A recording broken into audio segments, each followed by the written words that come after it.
Hi అండి, welcome to my channel. ఇవాళ నేను మీకు పేపర్స్తో ఫ్లవర్స్ చూపించబోతున్నానండి. అది ఫ్రేమ్లో ఎలా పెట్టుకున్నానో చూపించబోతున్నాను. ఈ క్రాఫ్ట్ వచ్చేసి హంసిని చేసిందండి. వీటన్నింటినీ తీసుకున్నాను ఫస్ట్ నేను. తర్వాత పింక్ కలర్ పేపర్లో 5:5 అని స్కేల్లో మార్క్ చేసుకొని పేపర్ మీద వాటిని కట్ చేసుకుంటాందండి హంసని. ఇలా 5:5 తర్వాత ఇలా ఫోల్డ్ చేసుకోవాలండి ట్రయాంగిల్ షేప్లో. తర్వాత వీడియోలో చూపిస్తున్న విధానంగా ఫోల్డ్ చేసుకొని కట్ చేసుకోవాలండి. హంసనికి క్రాఫ్ట్స్ అంటే చాలా ఇంట్రెస్ట్ అండి. పెయింటింగ్స్, డ్రాయింగ్స్ అన్నా కూడా బాగా ఇంట్రెస్ట్. ఇలా ఫ్లవర్ షేప్ డ్రా చేసుకునిందండి.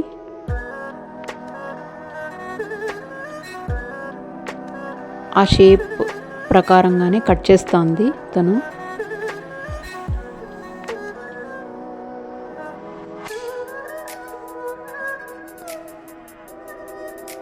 ఇలా కట్ చేసిన తర్వాత చాలా మంచి షేప్ వచ్చిందండి. పెటల్స్ లాగా వచ్చాయి. ఇలా వచ్చిన తర్వాత మధ్యలో కూడా పెటల్స్ క్లియర్గా కనిపించేలాగా ఇలా కట్ చేసుకుందండి తను.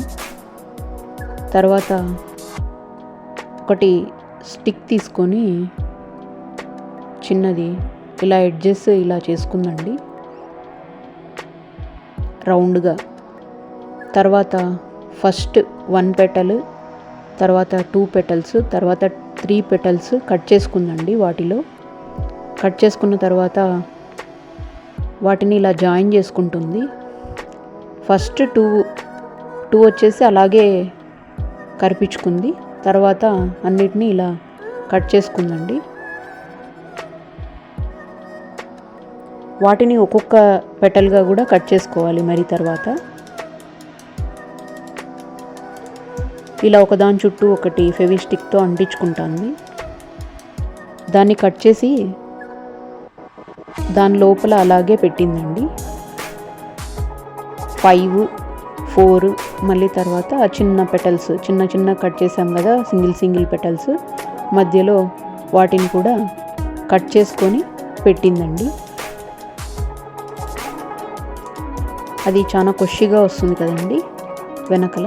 దాన్ని కొంచెం కట్ చేసి ఇలా ఫ్లవర్ లాగా చేసిందండి. ఇలా చేస్తుంది చూడండి. ఇది బాగా టైం టేకింగ్ ప్రాసెస్ అండి. 4 to 5 hours పట్టింది ఈ క్రాఫ్ట్ చేసేకి హంసనికి. తర్వాత ఒక బౌ చేస్తూ ఉందండి రిబ్బన్తో. ఇలా కొంచెం కట్ చేసుకుందండి. మనకి సరిపోయే మైని అంటే ఇలా ఫోల్డ్ చేస్తే మనకి ఎంత షేప్ కావాలో అంత షేప్ కట్ చేసుకోవాలి. తర్వాత దానికన్నా కొంచెం తక్కువ ఇంకొకటి కట్ చేసుకుందండి తను. తర్వాత ఇక్కడ ఇలా రిబ్బన్లలాగా వేలబడతాయి కదా, దానికి కూడా 2 కట్ చేసుకుంది. ఇలా 2 ఒకే దానికి పెట్టి స్టాప్లర్ పిన్తో పిన్ చేసిందండి తను. ఒకేసారి రిబ్బన్స్ కూడా పెట్టినట్టుంది తను. కింద అన్నీ పెట్టి ఒకసారి పిన్ చేసిందండి. తర్వాత మధ్యలో కూడా ఒక చిన్న రౌండ్ లాగా ఉండేకి అలా పెట్టిందండి. 2 పిన్స్ వేసింది. కింద ఒక పిన్, పైన ఒక పిన్ వేసిందండి. కింద రిబ్బన్ లాగా ఉంది కదా, దాన్ని షేప్ కట్ చేస్తుందండి తను.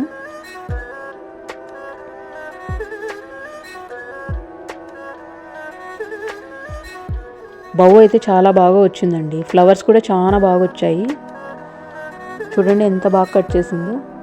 తర్వాత ఒక క్రీమ్ కలర్ పేపర్ని తీసుకొని దానికి ఫెవికాల్ అంటించి ఆ ప్యాడ్కి అంటిస్తూ ఉందండి. ఫ్రేమ్ ఉంది కదా, దాంట్లో అంటిస్తూ ఉంది. అంటించిన తర్వాత ఫ్రేమ్ పెట్టేస్తూ ఉందండి. పేపర్ సైడ్ బయటకు వచ్చేలాగా అంటిస్తూ ఉంది. తర్వాత నేను కింద స్టెమ్స్ ఉంటాయి కదండి, వాటికి కట్ చేస్తున్నాను. బ్రౌన్ కలర్లో పేపర్ మీద కట్ చేస్తున్నాను. హంసని ఫెవిస్టిక్ వేసి అంటిస్తూ ఉందండి.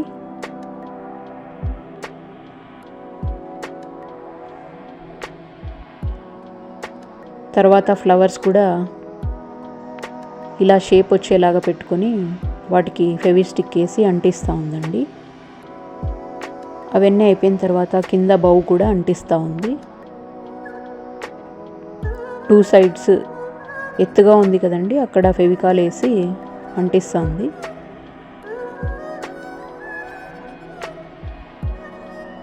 చూడండి ఎంత బాగా వచ్చిందో ఫ్రేమ్. Thanks for watching.